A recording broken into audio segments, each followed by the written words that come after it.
لبیک لبیک یا اخوتنا لبیک القدس لنا لبیک۔ بسم اللہ الرحمن الرحیم۔ ابھی ایک ماہ ہی گزرا تھا، سویڈن میں قرآن پاک کے جلائے جانے کا شرمناک واقعہ پیش آیا تھا۔ ابھی یہ مسائل چل ہی رہے تھے، پھر اسی ملعون شخص نے حکومت کی شے پر پوری سینہ زوری کے ساتھ اس بدترین گستاخانہ حرکت کو دہرایا ہے اور اس گھناؤنے فعل کو بار بار اور برابر کرتے رہنے کی دھمکی بھی دے رہا ہے۔ دنیا جانتی ہے کہ قرآن سے اور صاحب قرآن پیغمبر اسلام صلی اللہ علیہ وسلم سے مسلمانوں کا کس قدر جذباتی لگاؤ ہے۔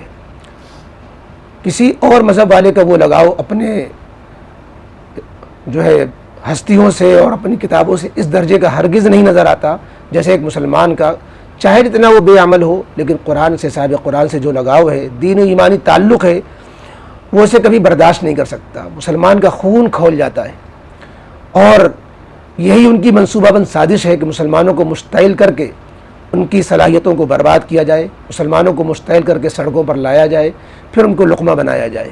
لیکن کیا ہم اس طرح کے واقعات پر ہاتھ پہ ہاتھ دھرے بیٹھے رہیں؟ ایسا بھی نہیں کیا جا سکتا۔ مسلم دنیا کا خصوصاً خاموش تماشائی بنے رہنا، یہ بھی مسلم دنیا کے لیے دین ایمانی موت کے مرادف ہے۔ آخر 58 اسلامی ممالک کس مرض کی دوا ہیں؟ انہیں کیا کرنا چاہیے تھا؟ کم از کم اتنا تو کرنا چاہیے کہ سب سے پہلے جیسے ہی ان کو خبر لگتی احتجاجی مراسلہ لکھتے، نمبر 2 پہ ان کے سفارت خانے بند کرتے، ان کے سفیر واپس بھیج دیتے، اپنے ملک سے نکال دیتے، اپنا سفیر واپس بلا لیتے۔ کم از کم یہ تو کرنا چاہیے۔ پھر ان کی مصنوعات کی بائیکاٹ کا سرکاری سطح پر اعلان کرتے، تاکہ کچھ تو آپ کو نظر آتا کہ آپ کو مسلم حکومت کو اپنے قرآن سے کیا تعلق ہے۔ لیکن افسوس یہ ہے کہ اب تک صرف زبانی جمع خرچ کے علاوہ، زبانی مذمتی بیان کے علاوہ کوئی مؤثر جو ہے تحریک کسی ملک کی طرف سے ہمارے علم میں نہیں آئی۔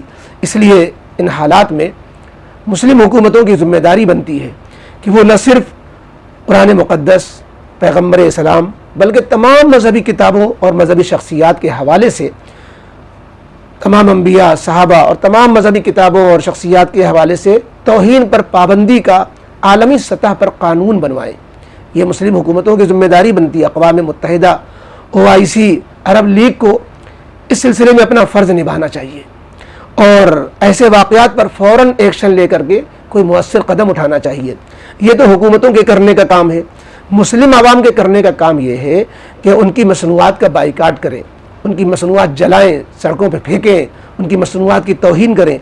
ہم یہ تو نہیں کر سکتے کہ جذبات میں آ کر کے قرآن مقدس انہوں نے جلایا تو ہم ان کی مذہبی کتابوں کو جلانے لگ جائے، کیونکہ مسلمان جس طریقے سے ایمان رکھتا ہے قرآن پر اور اس کو دین اسلام کو آخری دین، قرآن کو آخری اللہ کی کتاب، پیغمبر اسلام کو آخری پیغمبر مانتا ہے، اس طرح جتنی کتابیں ماقبل میں گزر چکی ہیں ان سب کو بھی اللہ کی کتاب مانتا ہے۔ اسی طریقے سے سارے پیغمبروں پر ایمان لانے کو ضروری سمجھتا ہے۔ ایک مومن کہتا ہے آمنت باللہ و ملائکتہ و کتبہ و رسلہ، اس بنا پر وہ ان کے جواب میں کسی بھی آسمانی کتاب کو، چاہے اس میں کتنی تحریف ہو گئی ہو، لیکن وہ ہمیں دکھ پہنچا رہے ہیں، لیکن ہم اس کے ذریعے سے کسی آسمانی کتاب کی توہین نہیں کر سکتے۔ ہم گیتا نہیں جلا سکتے، ہم جو ہے تورات نہیں جلا سکتے، انجیل نہیں جلا سکتے۔ ہم ان کو، ہمارے نبی کو نعوذ باللہ گالی دے تو ہم جو ہے حضرت عیسیٰ علیہ السلام کو، حضرت موسیٰ علیہ السلام کو نعوذ باللہ ایک لفظ بھی برا بلا نہیں کہہ سکتے۔ یہ اسلام ہمیں اس کی اجازت نہیں دیتا، لیکن ہم اپنا غصہ نکالنے کے لیے ان کی مصنوعات کا بائیکاٹ تو کر سکتے ہیں۔ اس بنا پر سوشل میڈیا میں ان کے خلاف آواز اٹھائیں، خوب مضامین لکھیں اور اپنا احتجاج درج کرائیں۔